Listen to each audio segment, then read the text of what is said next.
আসসালামু আলাইকুম। এখানে চারটা বাচ্চা দেখতেছেন। চারোটা হচ্ছে আপনার আসিল মুরগির বাচ্চা। দুই একটু কাছে থেকে চারোটা একসাথে করি। এই যে দেন, এর মধ্যে একটা সুরমা বাচ্চা আছে। একটা সুরমা, একটা হচ্ছে জাবা, আর একটা লাল হবে আর কি। আর এটা হচ্ছে আপনার জাওয়া কালার হবে, জাওয়া কালার। এটা হচ্ছে জাবা কালার। টোটাল এখানে বাচ্চা হচ্ছে আপনার 4 পিস। বাচ্চাগুলো কিন্তু মাশাআল্লাহ অনেক সুস্থ। শুধু 4 পিস না, ধরো না তুমি, ধরো না, শুধু 4 পিস না, এরকম বাচ্চা আমার কাছে প্রায় 25 পিসের মতো আছে।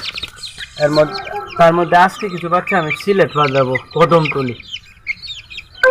আল্লাহ রহমত করলে আজকে কালকে পাঠাবো আর কি, কদমতলি। ধরো না তুমি। তো আপনার যাদের লাগবে ভিডিওতে নাম্বার দেওয়া আছে, আপনারা কল দেবেন। আর যাদের পরবর্তীতে লাগবে চ্যানেলটি সাবস্ক্রাইব করে সাথে থাকবেন, কারণ আমার এখানে বাচ্চা রেডি হওয়ার পর আমি ভিডিও আপলোড করে থাকি আমার চ্যানেলে, বিক্রি করার মতো বয়স হলে আর কি।